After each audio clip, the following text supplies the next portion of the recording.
So let's get right into it. We all want to get our teams trained up on AI security, right? But here's the thing. You can't possibly prepare for a battle on a field you haven't even seen. The single most important step, before you even think about a training module, is to understand the AI landscape that's already living and breathing inside your own company. And that's exactly what we're going to break down today.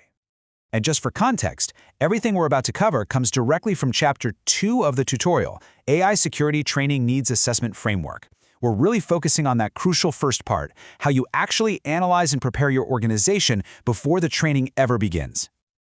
Okay, let's start with a question that honestly should probably keep every CISO up at night.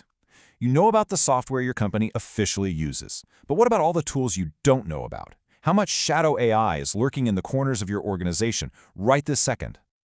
Well, the answer is a lot.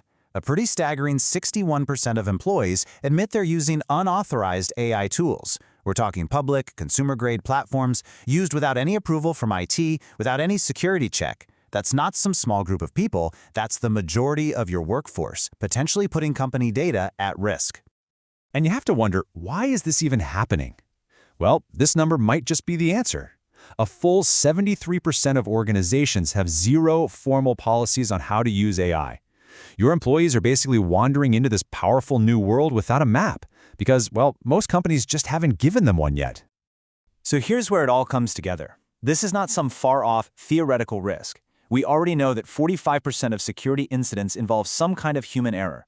Now just imagine handing that same workforce incredibly powerful AI with absolutely no guardrails. The risk doesn't just go up, it multiplies exponentially. Okay, so that's the problem. It's big, but it's not hopeless. This is all about being prepared, not panicked. So let's walk through the 4 key steps to get a real handle on this. First, we'll uncover that unseen AI landscape. Then we'll get into building governance guardrails. After that, we're drawing your assessment map. And finally, we'll be assessing your organization's readiness. All right, let's jump into step 1, the unseen AI landscape. The mission here is simple, but it is absolutely critical. We need to get a clear, honest picture of all the AI being used in your company. The official stuff, the unofficial stuff, and everything in between. We do this with something called an organizational scan. And I want you to think of this like an intelligence gathering operation. It's all about systematically finding and documenting every single AI tool and policy to create your baseline. Because you know what they say, you can't protect what you don't know you have. Now what I love about this is the contrast it shows. On one side you have your official systems. They're vetted, managed, secure. But the real purpose of this scan is to shine a massive spotlight on what's on the other side, the shadow AI. The tools that just waltz right past every control you have and open up a whole universe of unknown risks. You have to map both. And this isn't just some academic exercise. A good scan produces 3 very real, very important documents. The AI inventory tells you what you've got. The governance assessment report shows you where your rules are weak. And the change readiness evaluation tells you if your people are even ready for what's coming. These are your blueprints for everything that follows. Okay, so once you've actually mapped the terrain, you need to bring some order to it all. That brings us to step 2, building governance guardrails. This is all about creating the command structure, the rules of the road, to guide this entire assessment process.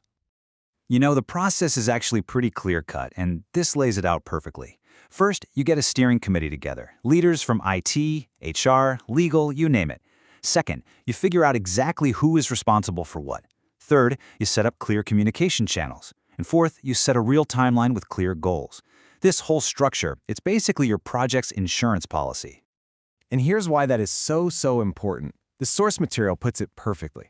Having good governance stops those all-too-common project killers. You know what I'm talking about. That nightmare of scope creep when stakeholders aren't on the same page and those infuriating project delays.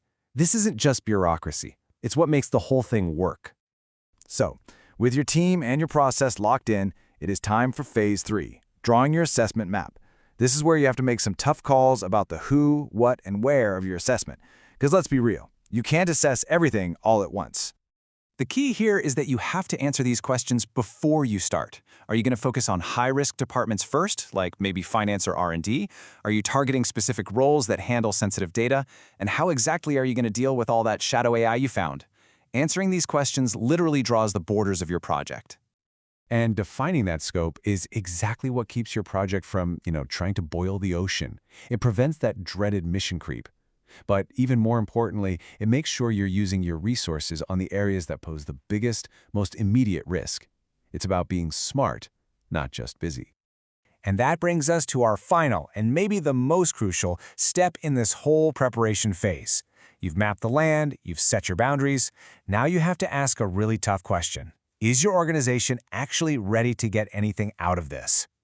See, a real readiness assessment goes way beyond just the tech. It's a holistic look at your entire company.